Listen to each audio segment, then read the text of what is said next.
Hello दोस्तों, कैसे हो आप सब। स्वागत है आपका टेक बॉक्स क्रिएशंस के एक बिल्कुल नया फ्रेश एपिसोड में। दोस्तों आज के इस एपिसोड में मैं लेके आया हूँ आर्यन पब्लिकेशंस की हैंडबुक ऑफ बायोलॉजी बुक का रिव्यू। अगर आप क्लास 11 और 12 के स्टूडेंट हो और आपने बायोलॉजी ली है तो ये वीडियो आपके लिए काफ़ी ज़्यादा क्रूशियल होने वाली है, क्योंकि आपको पता चलेगा कि क्या इस बुक के थ्रू आप अपने कंसेप्ट रिवाइज कर सकते हो।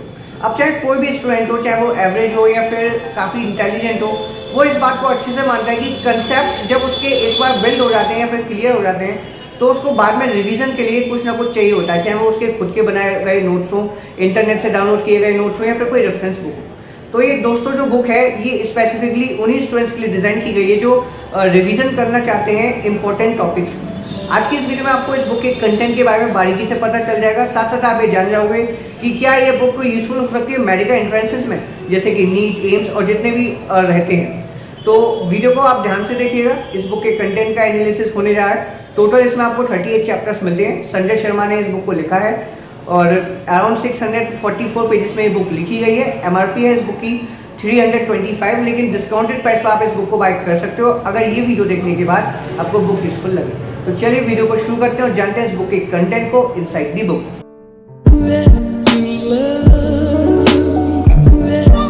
दोस्तों सबसे पहले हम देख लेते हैं इस बुक के टेबल ऑफ कंटेंट्स को, जान लेते हैं कि कौन कौन से टॉपिक्स इसमें हमको कवर किए हुए मिलेंगे। पहला चैप्टर इसमें the living world, second biological classification, third plant kingdom, fourth animal kingdom, fifth morphology of flowering plants, sixth anatomy of flowering plants, seventh structure organisation in animals, eighth cell the unit of life, 9 biomolecules, 10th cell cycle and cell division जिसमें cell cycle, dividing और M phase, amitosis, significance of cell cycle जैसे topics cover किए मिलेंगे। 11th है transportation in plants, 12th mineral nutrition in plants, 13th photosynthesis in higher plants. 14 chapter इस book का respiration in plants, 15 plant growth and development, 16 digestion and absorption, 17 breathing and exchange of gases, 18th body fluids and circulation, 19th excretory products and elimination, 20th locomotion and movement, 21 neural control and coordination, 22 chemical coordination and integration, 23rd reproduction in organisms, 24th sexual reproduction in flowering plants, 25th human reproduction, 26th reproductive health, 27 principles of inheritance and variation, 28 molecular basis of inheritance, 29th evolution, 30th human health and diseases, 31st strategies for enhancement in food production, 32nd microbes in human welfare, 33rd biotechnology principles and processes, 34th biotechnology and its applications, 35th organisms and population, 36th ecosystem, 37th biodiversity and conservation, 38th environmental issues। उसके बाद आपको appendices मिलेंगे। पहला chapter है इसमें the living world. इसमें आपको बताया जाएगा लिविंग बींग्स की कैरेक्टरिस्टिक्स के बारे में कि वो क्या क्या चीज़ें पजेस करते हैं जो उनको डिफ्रेंशिएट करती हैं नॉन लिविंग बींग से। फिर बायोडाइवर्सिटी, सिस्टमैटिक्स, कैसे आप ऑर्गेनिजम्स को क्लासिफाई कर सकते हो, टैक्सोनॉमी की टैक्सोनॉमिक कैटेगरीज कैसे कैसे होती है, जैसे किंगडम, फाइलम जिसको हम डिवीज़न भी कहते हैं, class, order, family, genus, species, taxonomical aids, importance of taxonomical aids. फिर सेकंड चैप्टर है बायोलॉजिकल क्लासिफिकेशन जिसमें आपको बायोलॉजी के नेचर और बायोलॉजी का क्या स्कोप रहता है वो आपको समझाया जाएगा। फिर लिविंग ऑर्गेनिजम्स का कैसे क्लासिफिकेशन होता है वो आपको बताया जाएगा। मेनली 3 मेथड्स होते हैं, आर्टिफिशियल, नेचुरल, क्लैडिस्टिक एनिमल्स यानी कि ऑर्गेनिजम्स को क्लासिफाई करने के। फिर जो अदर क्लासिफिकेशन सिस्टम्स हैं उनके बारे में एक ब्रीफ ओवरव्यू दिया जाएगा। किंगडम मोनेरा के बारे में आपको डिटेल मिलेगी कि जो मोनेरन्स होते हैं वो प्रोकैरियोटिक होते हैं, यूनिसेलुलर ऑर्गेनिजम्स होते हैं, यानी कि इनकी बॉडी में केवल एक ही सेल मौजूद होता है। इसमें बैक्टीरिया जो फर्दर डिवाइड होते हैं आर्की बैक्टीरिया, यू बैक्टीरिया में। फिर बैक्टीरिया में न्यूट्रिशन कैसे होता है, फोटोसिंथेटिक बैक्टीरिया होते हैं, उनके बारे में आपको कुछ डिटेल मिलेगी जैसे कि उनके main habitats, cell wall, representatives, फिर सम हेटेरोटॉपिक बैक्टीरिया। फिर उसके बाद respiration in bacteria, reproduction in bacteria. फिर जो अदर मोनेरन्स होते हैं जैसे कि माइकोप्लाज्मा, एक्टिनोमाइसिटिस और आपका कैनोबैक्टीरिया जिसको हम ब्रूगिन एल्गी बीजीए कहते हैं, रेक्टेसिया। फिर ये किंगडम प्रोटिस्टा आ जाती है जो कि प्रोकैरियोटिक की जगह यूकैरियोटिक होते हैं और ये यूनिसेलुलर ही रहते हैं। प्लांट लाइक प्रोटिस्टो यानी कि जो फोटोसिंथेटिक होते हैं जिसमें आपका डिनोफ्लैगलेटस होता है। और आपके क्राइसोफाइट्स होते हैं, इग्लिनॉइड्स होते हैं, फिर जो फंजाई लाइक प्रोटिस्ट होते हैं उनके बारे में आपको डिटेल मिलेगी, एनिमल लाइक प्रोटिस्ट। तो दोस्तों क्लास 11 और 12 के आपको सभी टॉपिक्स इसमें कवर किए हुए मिलेंगे, हालांकि काफ़ी कंसाइज मैनर में कवर किए हुए मिलते हैं। जैसे कि हमें नाम से पता चलता है कि इस बुक में हमको कीनोट्स मिलते हैं, टर्म्स मिलते हैं, डेफिनेशंस मिलती हैं और फ्लो चार्ट्स मिलते हैं। बीच बीच में आपको डायग्राम्स भी मिलेंगे जिससे कि आप एक कंसेप्ट को बेटर वे में रिवाइज कर सको। तो आप ऐसा ना सोचें कि इस बुक के थ्रू आप अपने कंसेप्ट को फ्रेम कर सकते हो, ऐसा कुछ भी नहीं है। इस बुक के थ्रू केवल आप वही चीज़ रिवाइज कर सकते हो जो आप पढ़ चुके हो, चाहे वो आपने NCERT से पढ़े हो या फिर किसी रेफरेंस मटेरियल से। ये थर्ड चैप्टर है प्लांट किंगडम। इसमें बताया जाएगा कि प्लांट होते क्या है, producers of the ecosystem, algae, characteristics of algae, and then फिर जो क्लासिफिकेशन रहता है प्लांट में वो आपको बताया जाएगा कि प्लांट कैसे कैसे क्लासीफाई होते हैं, ब्रायोफाइटा, थैलोफाइटा, टाइडोफाइटा, एंजियोस्पर्म, जिम्नोस्पर्म्स। तो सभी टॉपिक्स कवर किए हुए मिलेंगे। हालांकि आप ये ना सोचें कि इस बुक के थ्रू आप अपने एग्जाम्स में अच्छा स्कोर कर सकते हो।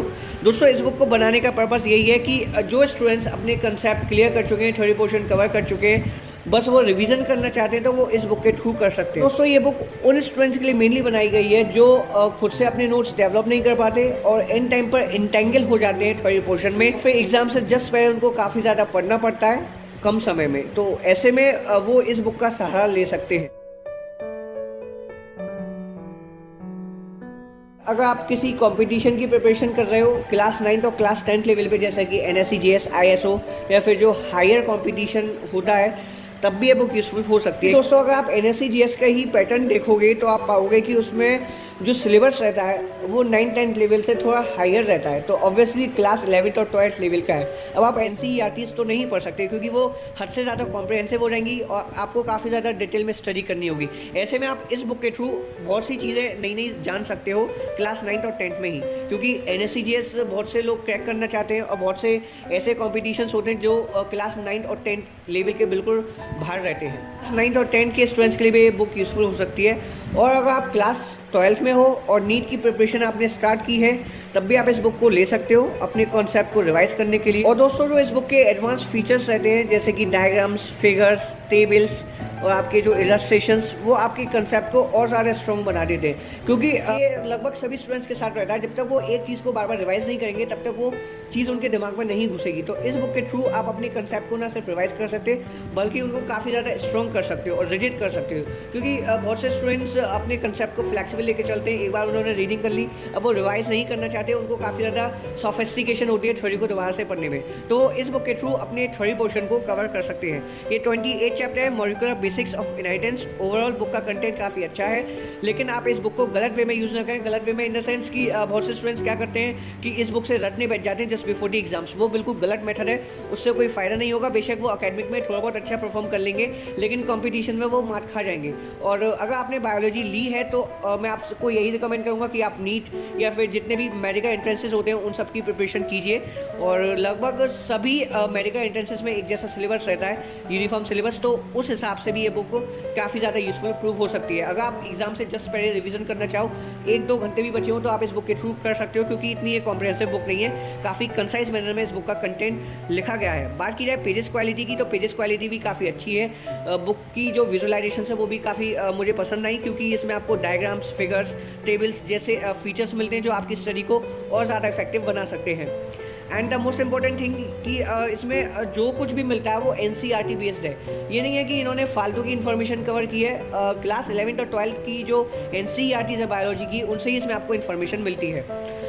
यानी कि जो इस बुक का कंटेंट है वो भी ऑथेंटिक है। इस बुक के थ्रू आप अपना रिवीजन एक अच्छे लेवल पर कर सकते हो। आप इस बुक को बाय करना चाहो तो आप बाय कर सकते हो, डिस्क्रिप्शन में आपको बाय लिंक मिल जाएगी। 325 इस बुक की MRP है। और इस सीरीज़ में टोटल 4 बुक्स आती हैं, handbook of physics, handbook of mathematics, handbook of chemistry और हैंडबुक ऑफ बायोलॉजी। फिलहाल इस वीडियो में मैंने आपको हैंडबुक ऑफ बायोलॉजी का रिव्यू दिया। आने वाली वीडियोस में मैं आपको मैथमेटिक्स, फिजिक्स और केमिस्ट्री की हैंडबुक्स का भी रिव्यू दूंगा। काफ़ी अच्छी ये बुक है, एक अच्छा ऑप्शन रहेगा इस बुक के साथ जाने का। तो इस बुक को आप ज़रूर से परचेस कीजिए, लेकिन तब कीजिए जब आपके कंसेप्ट पर आपकी अच्छी खासी कमांड हो। काफ़ी ज़्यादा इफेक्टिव ये बुक साबित हो सकती है। तो फिलहाल दोस्तों वीडियो में इतना ही। अगर वीडियो आपको इन्फॉर्मेटिव लगी हो या फिर इस बुक के रिगार्डिंग कोई भी जानकारी मिली हो तो प्लीज़ एक लाइक कर दीजिएगा। और अगर आप चैनल पर नए हो तो चैनल को सब्सक्राइब कर लीजिए ताकि ऐसी वीडियोस आपको आने वाले समय भी मिल सके।